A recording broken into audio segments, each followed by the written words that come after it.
So I just finished the video where I replaced the screen on another 2008 MacBook Pro. That one was actually from 2007. This is my original. This is the one that I got the replacement battery for, and that battery still works decently well for being 7 or 8 years old now. Unfortunately, right as I finished that video, I went to install Snow Leopard off of the partition on this drive, and this happened.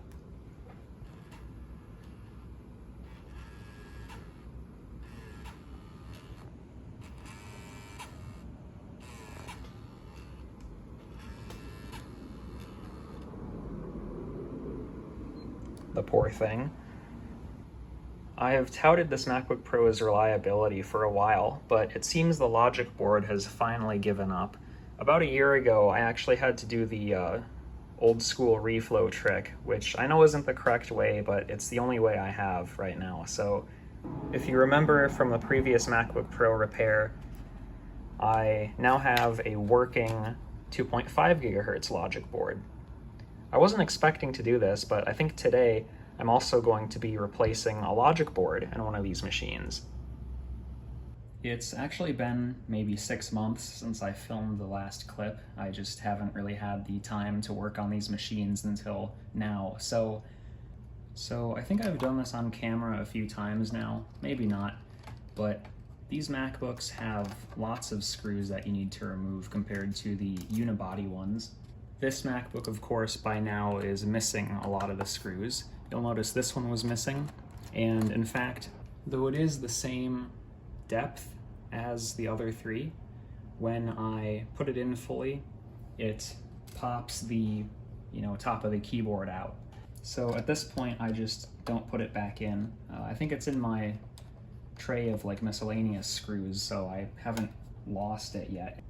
I should probably take off the RAM cover.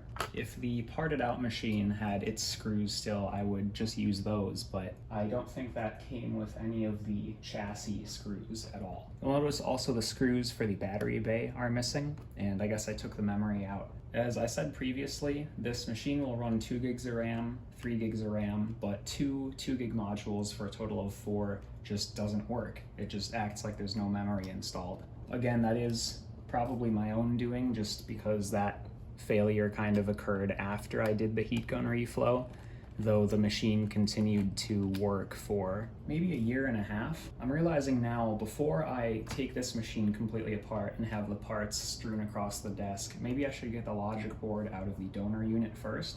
I think this is kind of just going to be a game of removing as many screws as I see. I don't have an iFixit guide pulled up, though I do remember how to take these apart pretty well still. After all, I've had to do it quite a few times. I'll go in first and remove all of the T6 screws. These MacBooks have a ton of different types of screws doing the same purpose, like holding the logic board in or holding the optical drive in. For example, that one there is a Phillips head. There is another Phillips head holding in the board.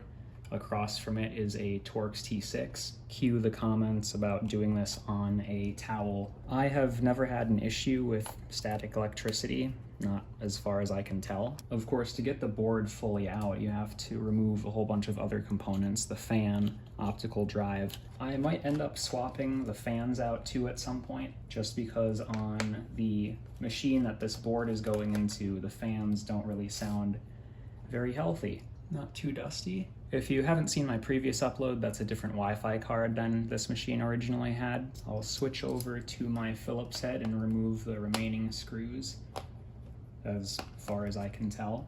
I'm sure there will be one that I forgot. And lastly, a couple of connectors to undo. And let's see if this will, all right. Of course, there's the big connector on the bottom of the board. It's definitely fighting with me. I think it's just caught on the speaker. I'm sure you guys were cringing during the last clip. One more connector that I forgot to take out.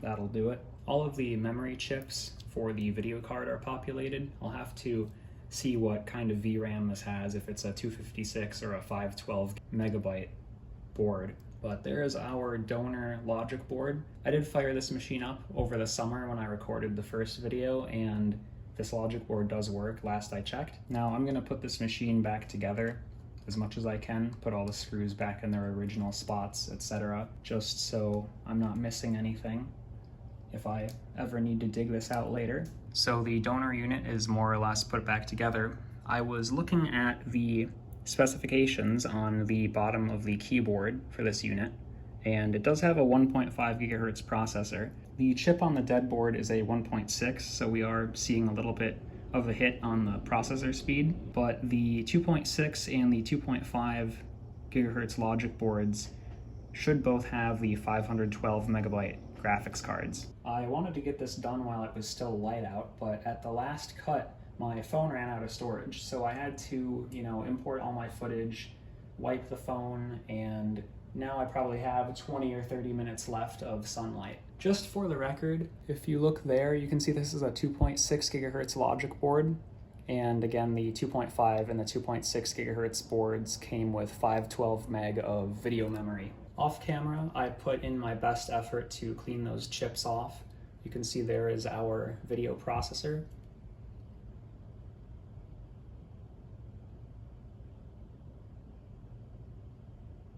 And there is our CPU on the new logic board. Side note, in the previous video, I showed a little inductor package on the logic board. This is what it looks like normally. So I don't know if the cover just came off. You can see it does kind of look like there's just a cover on that package. I don't think I'm gonna record the full process of me removing this board just because I already did that earlier, though I will show you guys the cleaned off chips once I get this board removed. That should be everything. Let's try to lift this out, see if we can get it first try. It wants to take the speaker with it. There we go. Nice. Just comparing the logic boards side by side, you can see our old 2.6 gigahertz chip and the 2.5 gigahertz chip that's going in it. Both of our video cards are the 802A2s. I believe it's the 802A3 or 803A2 that are the revised versions, and neither of these are that. I'll be going into further detail on the Wi-Fi card and hard drive config and optical drive for this machine and the other one in a third video I want to make, but that won't be for a little while. Only the best thermal compound for this computer.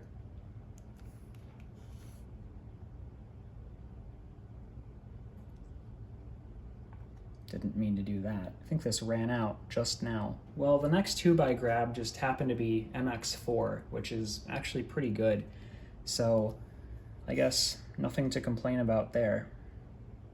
Now you'll have to pardon me for getting in the way of the shot throughout this whole process, because getting these boards in place is always a pain. There are two little notches that you have to stick these spacers into. I think I just palmed the processors, so let me clean those off real quick. I don't see any connectors that are going to get in the way. I think we are all good. Of course, this little connector here, you've got to line that up perfectly. But that is seated. Now I felt it click into place.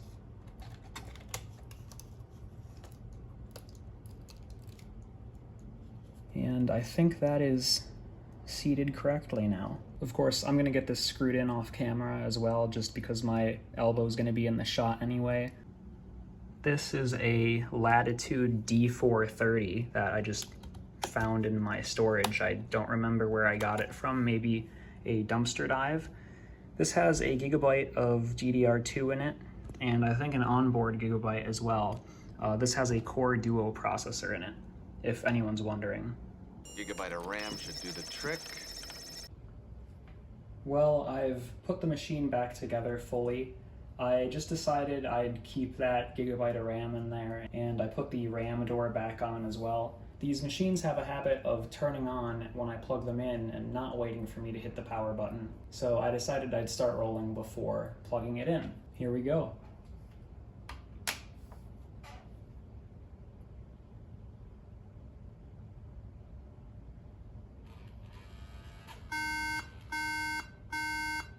That's not good. That's what I get for putting the cover back on.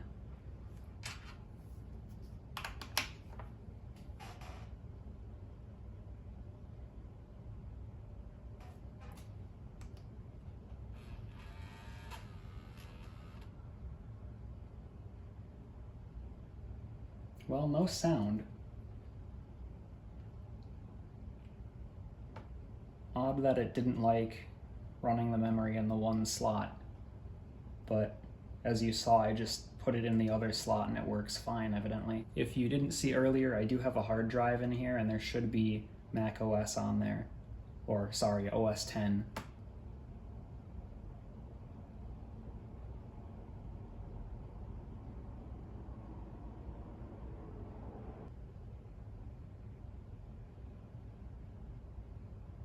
All right. Just for the sake of completeness, I took the 2 gigabytes of RAM out of my other MacBook Pro, that was what you saw in the last video, and put it in here. Let's see what happens.